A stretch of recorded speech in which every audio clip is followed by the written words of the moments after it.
Hey, beaucoup de changements ce matin. Changement de salle, pas de salle de bain, mais ça va. J'ai l'habitude de me sentir petite, mais là, je me sens encore plus petite un matin dans la grande salle. Mais c'est pas grave parce que j'ai le plus grand qui m'accompagne. J'ai Jésus. Vous allez bien? Oui? Euh, on commence une nouvelle série ce matin qui est basée sur le livre des Actes. Et puis, mais juste avant de commencer, on va prier. Qu'est-ce que vous en pensez? Donc, Seigneur, on te remercie pour ta présence ce matin. Seigneur, c'est plein d'imprévus comme dans la vie, mais Seigneur, on sait que tu es là, on sait que tu es fidèle. On veut te laisser, Seigneur, toute la place ce matin. Laisser la place à ton Saint-Esprit pour venir parler à nos cœurs, adresser ce que tu veux adresser, libérer ce que tu veux libérer, restaurer ce que tu veux restaurer, Seigneur. On veut te laisser, en fait, ton œuvre agir ce matin. On veut te laisser toute la place, on veut mettre à tes pieds tout ce qui nous préoccupe ce matin. Tout ce qui peut être lourd sur nos cœurs, le temps d'un instant, Seigneur, on te demande la fenêtre pour que tu viennes avec ton esprit nous toucher. Qu'on reparte encouragés, Seigneur, à cause de toi. C'est en ton nom, Jésus, que j'ai prié. Amen. Donc, c'est la rentrée pour plusieurs. C'est la rentrée. Puis, je ne sais pas si vous êtes comme moi. Il y en a qui savent, on a déménagé, on vient juste de déménager. Puis, je me sens un peu comme propulsée dans la rentrée. Comme garroché. J'ai fini l'année, puis tout d'un coup, bang, on recommence déjà. Je n'ai pas eu l'impression d'avoir de temps d'arrêt. C'est comme la rentrée qui recommence. Puis est-ce qu'il y en a qui sont comme moi ce matin? Oui, Hugues? Oui. Oui. C'est un peu particulier comme sentiment. C'est la première fois, en fait, que je vis ça un peu comme j'ai l'impression qu'il n'y a pas eu trop de transition. Il y en a une, en fait, mais c'est comme si je n'ai pas eu le temps de l'absorber. Puis, en préparant justement la série sur les actes, puis en redécouvrant le livre des actes, je voyais un peu les disciples vivre la même chose, une certaine un peu la même façon, dans le sens que eux aussi ont été propulsés dans une vie à laquelle ils n'étaient peut-être pas tant préparés, qui n'avaient pas eu tant de transition que ça.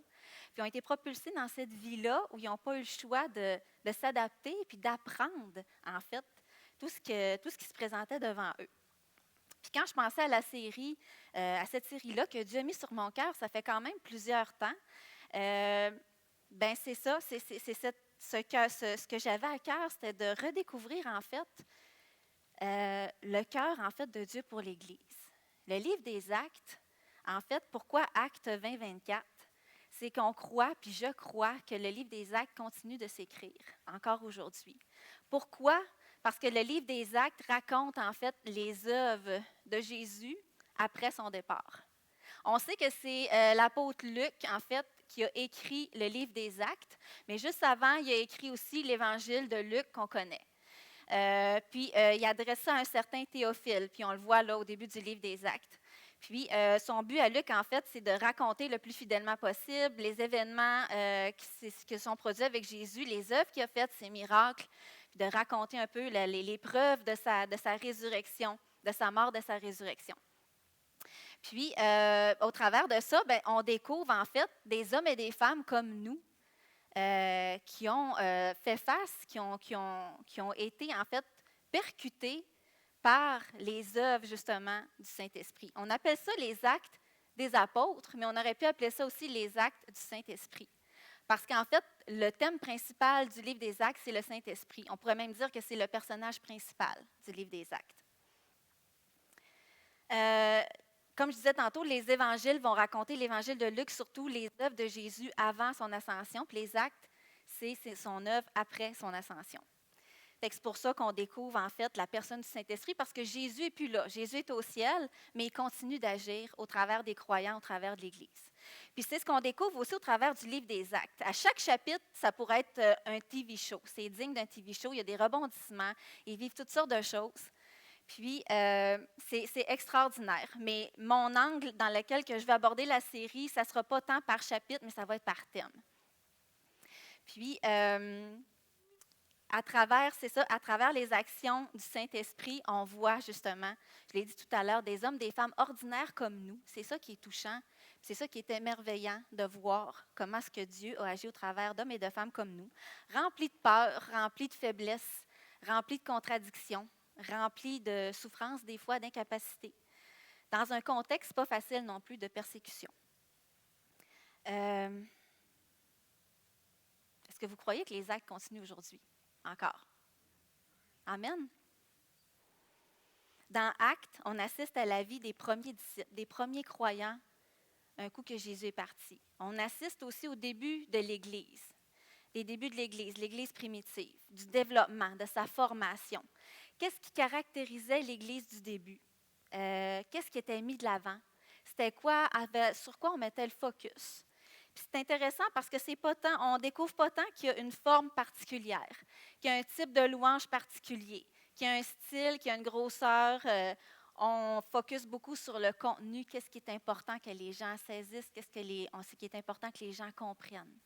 On voit que le focus n'est pas mis à la même place, puis même si c'est important, puis nous aussi, à Il y a plus, on aime être pertinent, on veut justement être capable de rejoindre notre génération en étant pertinent, en étant attractif. Il n'y a rien de mal là-dedans, mais pas au détriment, en fait, de ce qui est réellement important de la personne de Jésus. Puis c'est ça qu'on veut répandre, c'est ça qu'on veut faire connaître, c'est ça qu'on veut que les gens expérimentent et vivent. Donc, ce que Dieu a déposé sur mon cœur, cette série-là, en fait, c'est qu'on retombe en amour avec la raison d'être de l'Église, qui est Jésus, en fait. Jésus est la raison d'être de l'Église. C'est lui qui vient donner un sens à toute l'Église.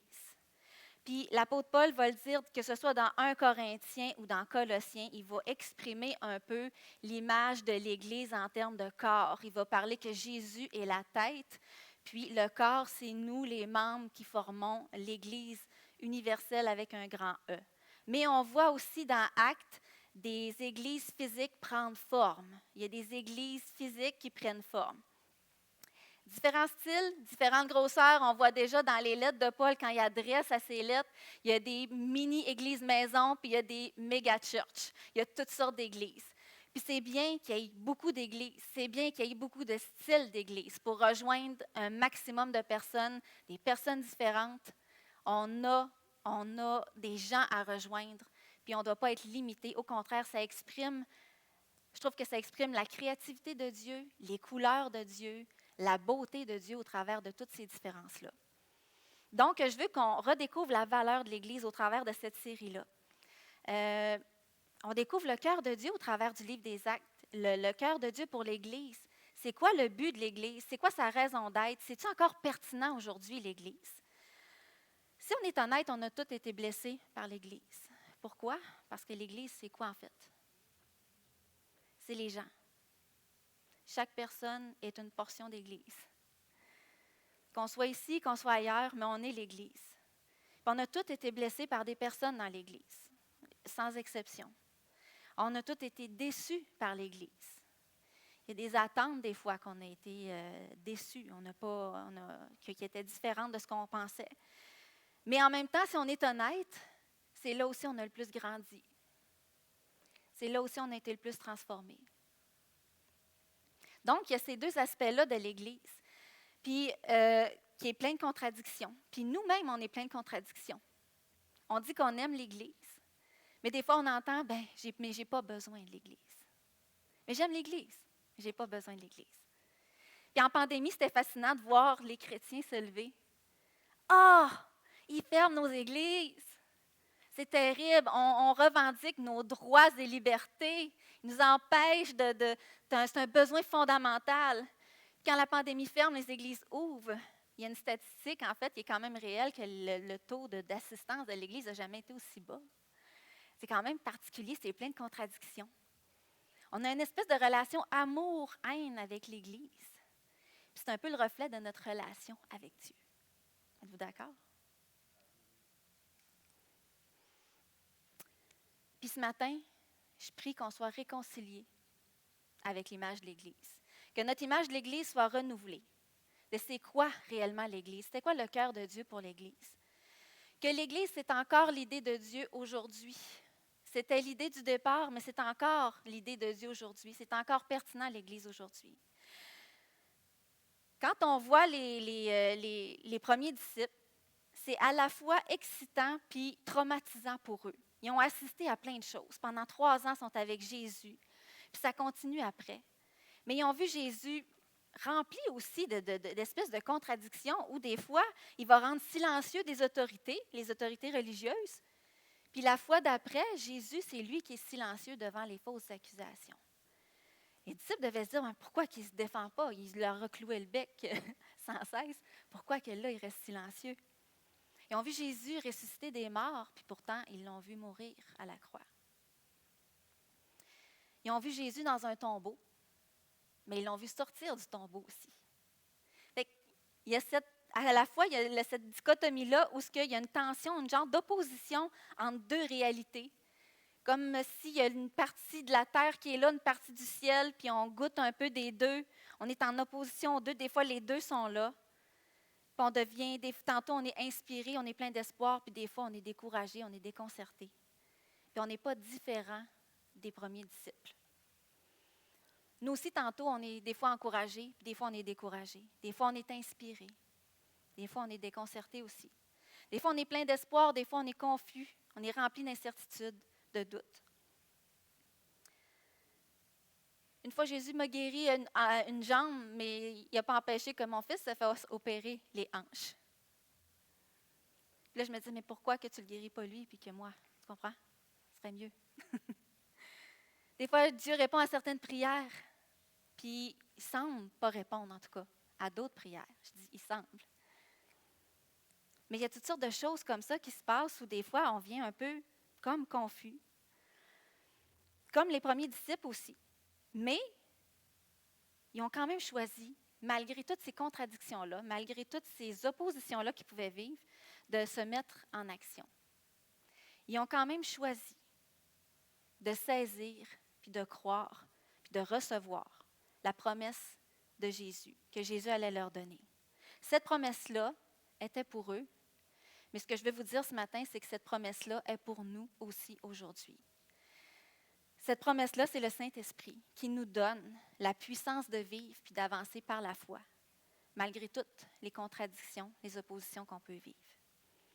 Puis c'est ce qu'on voit déjà dans le premier livre de Actes, dans le premier chapitre. Le premier acte dans le livre des Actes, c'est Jésus qui le fait envers nous.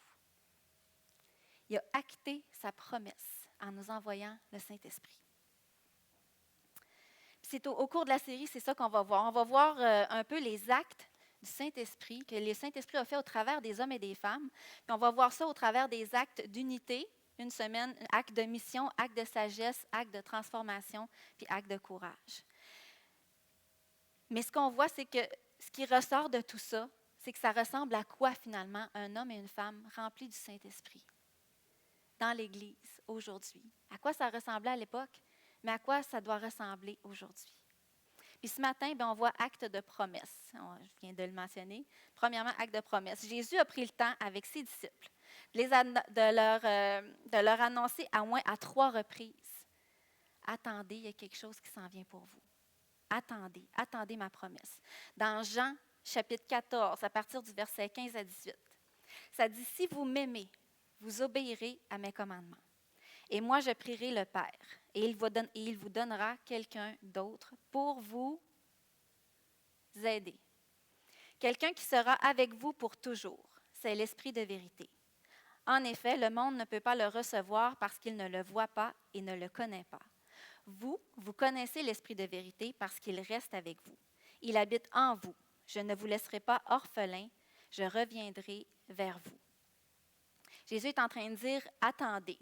Attendez, je vais vous donner quelque chose que vous allez avoir besoin pour vous aider. C'est quelqu'un qui ne vous quittera pas, c'est comme un ami. Vous ne serez pas seul, vous ne serez pas sans ressources.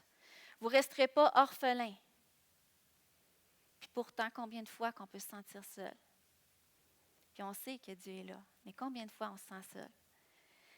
Je vais être avec vous. Je ne serai pas juste avec vous, je veux être en vous. Je ne vous laisserai jamais. Dans Acte 1,4, ça dit « Alors qu'ils se trouvaient en leur compagnie, il leur annonce encore, il leur recommanda de ne pas s'éloigner de Jérusalem, mais d'attendre ce que le Père avait promis, ce que je vous ai annoncé, leur dit-il. Attendez. Il faut que tu attendes par toi-même, tu n'y arriveras pas. Tu as besoin d'aide. Tes propres forces, tes propres ressources ne suffiront pas. Et c'est la même chose pour nous aujourd'hui. Acte 1:8. Mais vous recevrez une puissance lorsque le Saint-Esprit viendra sur vous, et vous serez mes témoins à Jérusalem, dans toute la Judée, dans la Samarie et jusqu'aux extrémités de la terre. C'est en train de dire qu'il y a quelque chose qui s'en vient, il y a une puissance, mais c'est plus que ça, c'est une personne, la personne du Saint-Esprit, la personne de Dieu en esprit, qui va être avec vous. On parle d'un consolateur, on parle d'un aide, on parle d'une force spéciale, particulière. On parle de moyens. Tu vas recevoir des moyens, des talents. Je vais te guider, je vais te diriger, je vais t'enseigner. Il va t'inspirer, il va t'instruire dans la vérité. Il va avoir une puissance qui va être là pour t'aider, qui va t'habiliter. Tu vas en avoir de besoin pour accomplir ce que j'ai pour toi. Parce que la mission que Dieu a pour chacun de nous, elle est surhumaine. Et on a besoin de son esprit. Pour être ses témoins, pour témoigner de ce que Jésus a fait dans notre propre vie. Nous sommes des témoins, nous aussi, de l'œuvre de Jésus dans notre propre vie. Et c'est à ça qu'on est appelé. Si tu cherches ton appel ce matin, c'est par là que ça commence. Tu es appelé à être un témoin. Tu es appelé à proclamer, à être une vitrine de ce que Jésus a fait pour toi dans ta vie, de ce qu'il continue de faire. Quand on parle du mot témoin ici, on parle de messager, puis il y avait aussi dans le grec une version qui disait martyr, en fait. C'est que ce que l'auteur est en train de nous laisser comme message, c'est qu'il y a une partie de souffrance qui va être là dans le fait d'être un témoin. Puis on le sait que les premiers disciples sont morts en martyr. Mais Jésus ne veut pas nous épargner le fait de nous faire connaître qu'il y a des souffrances dans la vie, il y a des souffrances qui s'en viennent. Mais mon Saint-Esprit va être là pour t'accompagner, pour te fortifier. On a besoin d'aide, nous aussi. On ne peut pas y arriver seul. Puis si on est honnête, il y a une différence avec le fait quand on lit le livre des Actes puis nos propres vies. On n'a pas besoin d'un cours universitaire là, pour comprendre ça. Nos vies sont différentes. Puis souvent, nos vies, on les trouve impuissantes. Puis elles sont impuissantes. On est limité. On lutte souvent pour garder nos yeux sur Dieu. Parce que nos regards puis notre attention souvent va être focusée sur nos problèmes, sur nos souffrances, qui deviennent tout d'un coup beaucoup plus puissants que Dieu lui-même. On trouve difficile parfois d'être contre courant, de nous tenir sur nos convictions, sur nos valeurs chrétiennes. Parce que c'est plus facile, c'est plus confortable de faire comme tout le monde. Puis de faire socialement ce qui est accepté. Comme être honnête avec nos finances, nos impôts. Comme des petits mensonges par-ci, par-là. Comme participer à parler dans le dos d'un collègue de travail. Et and so on. On se dit capable d'aimer, on se dit incapable d'aimer, puis de servir une personne égoïste, qui n'est pas aimable. Hein? On se dit c'est contre-intuitif, là, c'est contre nature. Parce que c'est plus facile de dire, ben il ne mérite juste pas. Pourquoi je ferais ça? On est souvent craintif de parler de Jésus aussi à notre entourage, dans notre milieu de travail, avec nos amis, puis des fois même avec la famille. On a peur de s'afficher des fois, parce qu'on est plus préoccupé, parce que les gens vont dire de nous, vont penser de nous, quelle image ils vont avoir de moi après. Est-ce que je vais être pris au sérieux après? Qu'est-ce qu'ils vont penser? Mais on n'est pas différent des premiers disciples. Eux aussi avaient les mêmes combats, les mêmes craintes, les mêmes peurs, les mêmes tensions qui sont là constamment. Puis c'est drôle parce que dernièrement, je parlais avec une personne, puis c'est une personne qui est pas croyante nécessairement, puis on parlait, puis elle me disait, tu sais, ça va bien, je me prépare à telle chose qui s'en vient, puis ça fait longtemps que je me prépare pour ça, mais il y a tel autre aspect dans ma vie que j'ai ça comme problème à régler, puis ça m'empêche de me réjouir pour ce qui s'en vient. Il dit, il y a toujours une tension quelque part. Je dis, c'est vrai, oui, c'est vrai, tu as raison, il y a toujours une tension quelque part. Il y a toujours quelque chose qui est là, puis qui veut peut-être soit voler ta joie ou t'empêcher de vivre pleinement, puis lui, c'est ça que ça produisait, ça l'empêchait de vivre pleinement. La joie peut-être qui était là ou pleinement d'autres choses dans sa vie, mais le fait d'avoir des tensions, ça minait sa vie. ça rendait sa vie misérable. Puis je trouvais ça triste. Puis nous aussi, à quelque part, on est comme propulsés dans quelque chose, dans une vie à laquelle, je l'ai dit tantôt, on est plus ou moins préparé. Ça me rappelle quand j'ai eu mon premier garçon, infirmière, j'avais tout lu sur les livres d'enfants. Je me disais, je suis prête, c'est sûr, je suis prête. Quand il est arrivé, je n'ai jamais été aussi démunie de ma vie. Je me rappelle encore, je l'avais mise dans le parc, dans le salon. J'avais regardé mon mari, je disais, hey, il ne partira pas, il est toujours là, 24 heures sur 24, 7 jours sur 7. J'avais comme un petit moment d'angoisse. Ça a passé, heureusement. Mais on est catapulté dans des situations comme ça. Puis il faut apprendre. Il faut apprendre. On est étiré, il y a des tensions. Puis c'est là qu'on a besoin de « Ah, j'ai besoin de toi, Seigneur. J'ai besoin de toi, Seigneur. » On est rempli de tensions. C'est là qu'on réalise qu'on a besoin d'aide, même si on pense qu'on est le plus préparé du monde.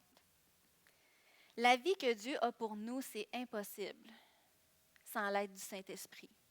C'est juste impossible. Deuxièmement, il y a l'acte de la promesse. Jésus n'a pas non seulement annoncé la promesse, mais Jésus fait ce qu'il dit. Il fait ce qu'il annonce. C'est ce qu'on voit dans Acte 2, à partir du verset 1 à 4. Quand le jour de la Pentecôte arriva, ils étaient tous ensemble au même endroit.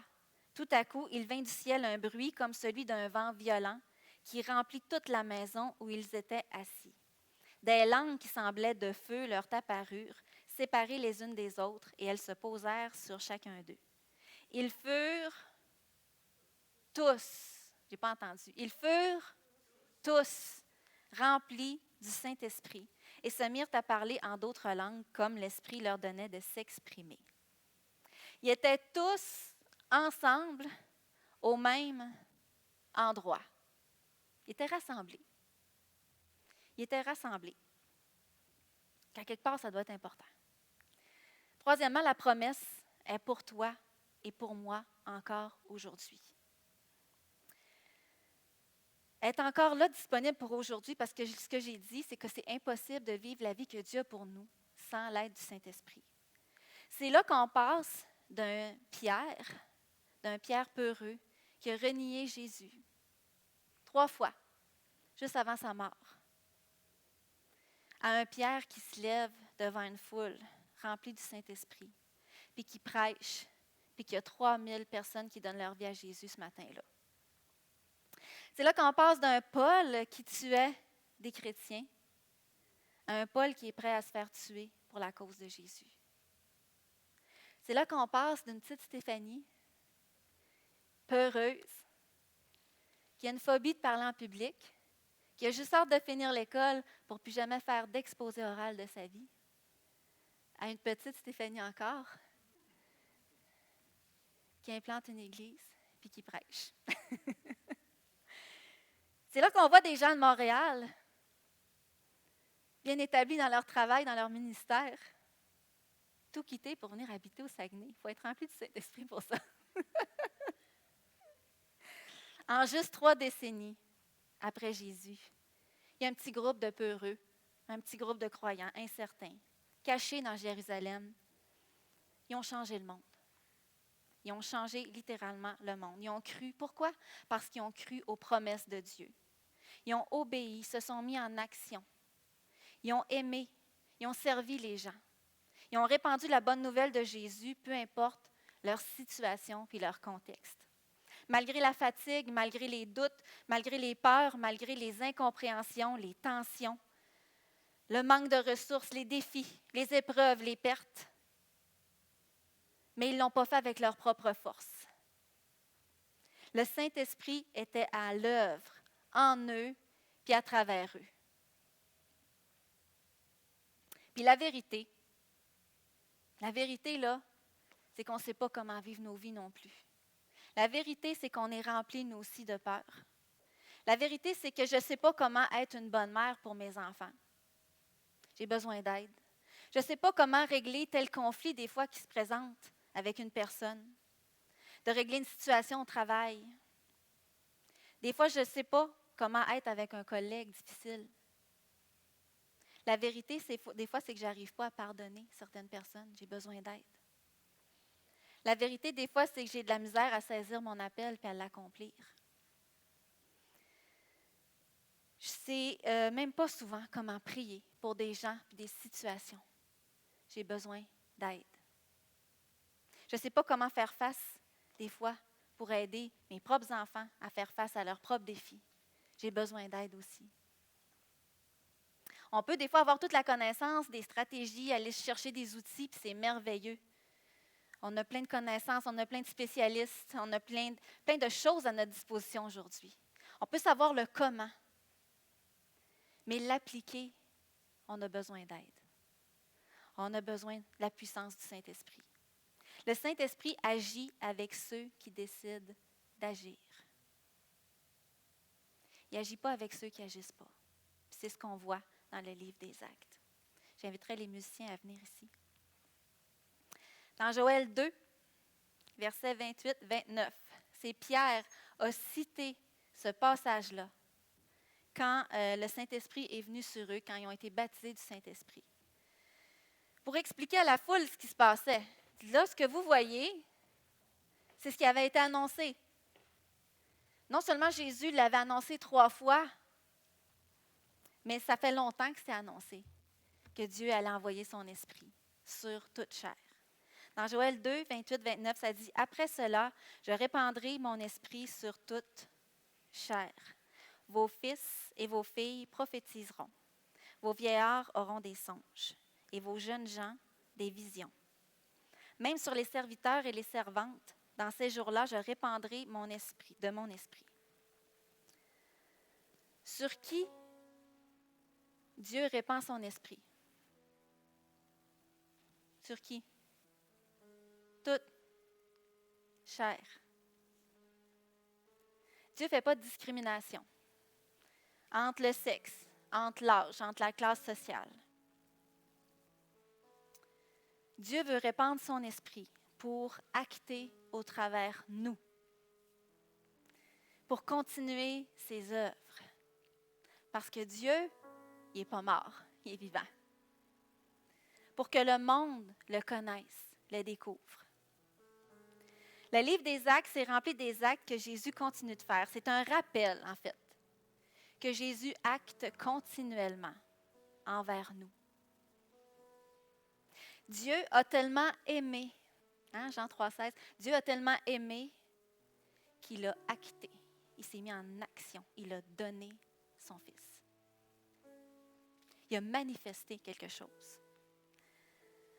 Les actes, c'est parce qu'il continue de nous rappeler qu'il va toujours nous poursuivre le premier.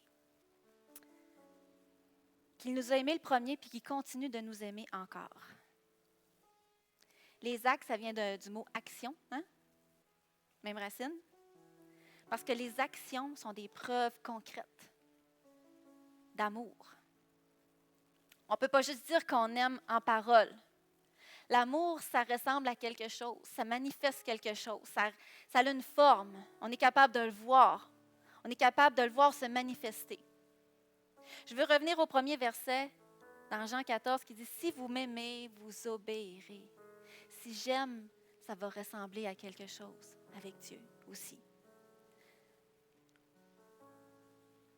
L'amour unit, l'amour engage.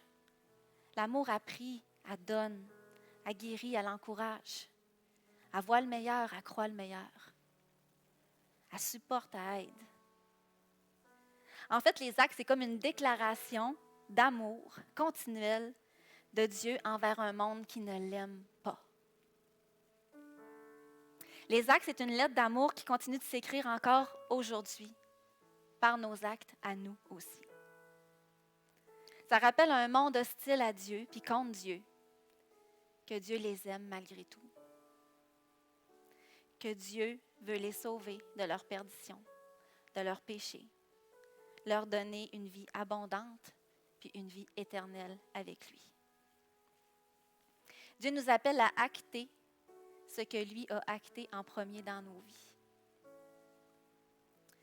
Dieu nous pardonne, même si continuellement on le blesse. Et qu'il nous appelle à pardonner aussi. Dieu nous appelle à aimer parce que lui nous aime même quand on n'est pas aimable. Dieu nous appelle à donner parce que lui nous donne même quand on ne le mérite pas. Acte 20-24, parce que le livre des Actes, il continue de s'écrire encore aujourd'hui avec toi et moi. Si vous êtes d'accord, vous allez dire Amen. Est-ce que vous voulez en faire partie de la continuité de ce livre des Actes-là? Puis des fois, tu te dis, je ne sais juste pas par où commencer. Je ne sais juste pas par où commencer pour me mettre en action, pour acter son amour, en fait. Puis, j'ai sorti un chant d'Émilie Charrette. Je vais juste lire quelques paroles parce que ce chant-là me touche à chaque fois que je l'entends. Juste quelques mots, ça parle de l'amour, en fait. Le chant, c'est l'amour prend le temps. L'amour prend le temps. Le temps d'aimer. Le temps pour partager et pour donner. L'amour est un cadeau qui nous vient d'en haut. Prenons-en modèle et relâchons le ciel. C'est ce qu'on est appelé à faire. Mais on n'y arrivera pas seul. Pour relâcher le ciel, il faut en être rempli du ciel. C'est ce que Paul continuellement encourage dans ses lettres, que ce soit dans Galates, dans Éphésiens. Hein? Vous avez commencé par l'esprit, mais là, tu es rendu avec tes propres forces, ça ne fonctionnera pas. Continue par l'esprit. Soyez remplis de l'esprit dans Éphésiens. Soyez remplis de l'esprit. Prends le temps de t'arrêter. Prends le temps chaque jour de passer du temps avec Dieu, de t'arrêter, de prier, de lire sa parole pour te laisser lire par elle. Prends le temps de chanter à Dieu. Prends le temps de le louer. Prends le temps d'être reconnaissant à Dieu pour toutes ses bontés envers toi. Prends le temps de voir que Dieu agit au travers de tes tensions. Prends soin les uns des autres comme moi je prends soin de vous. Comment je suis attentionnée envers toi. Tu vas être attentionné aussi envers les autres. Ça nous parle d'une responsabilité qui est personnelle, de chercher à être rempli de l'esprit, mais collective aussi. Il y a une partie qui se fait seule, mais il y a une partie aussi qui se fait en communauté. Et c'est là l'importance de l'Église aussi. Je ne sais pas s'il y en a qui luttent encore ce matin, puis qui ont encore cette image de l'Église-là, mais ça va se faire au cours de la série. Mais ce que je veux vous inviter, puis vous dire comme invitation ce matin, c'est est-ce que vous voulez être rempli du ciel ce matin? Est-ce que vous voulez être rempli de son esprit ce matin? Parce que ce n'est pas juste quelque chose d'une seule fois. On peut être rempli autant de fois qu'on le veut. Il suffit de le demander. C'est là, c'est disponible. C'est nous qui se privons trop souvent.